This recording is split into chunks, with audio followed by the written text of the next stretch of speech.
था कमाए किसानी, आगे दिन बाद रऊ गिर गे पानी, लेके आवे नोनी के दाई रोटी पानी। मैं जाथा कमाए किसानी, मैं जाथा कमाए किसानी, आगे दिन बाद रऊ गिर गे पानी, लेके आवे नोनी के दाई रोटी पानी। मैं जाथा कमाए किसानी।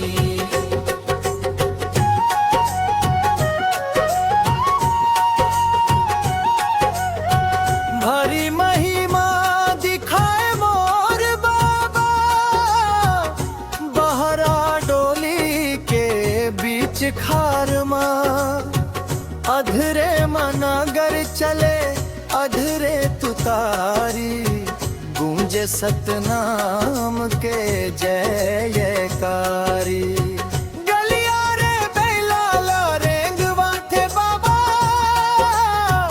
धरती माता मुस्कावत है। सत के रता दिखलावत बाबा,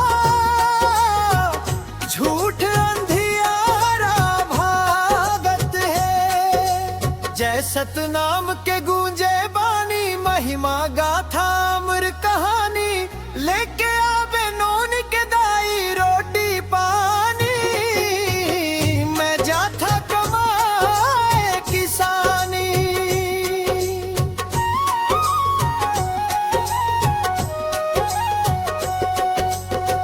भरी तप करे बाबा डोंगरी पहाड़ी के बीच में, बाग भालू संगी बन गए सब बैठे रहे नजदीक में।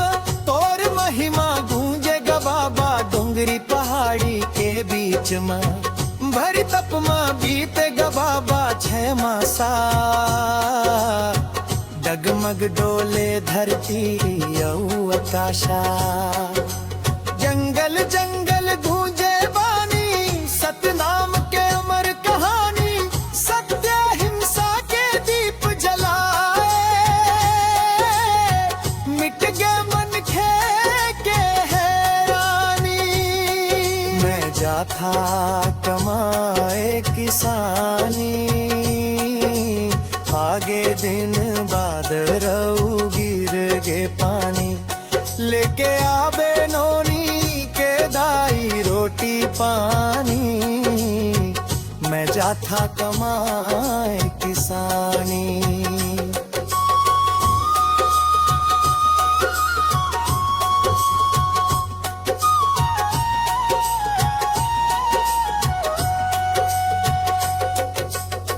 भिन सरिया ले खेत में जाथो, हाथ मनागर मनवास।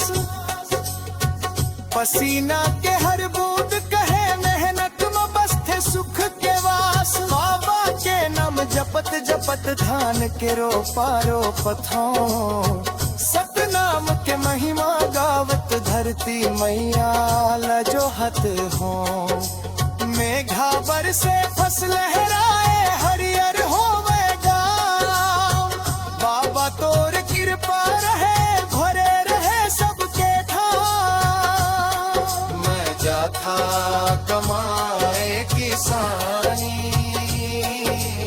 आगे दिन बाद रऊ गिर गे पानी, लेके आवे नोनी के दाई रोटी पानी।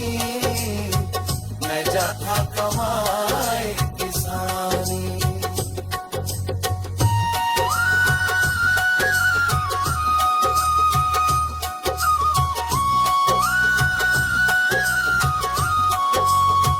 नोनी हंसे दाई मुस्काए, भर गे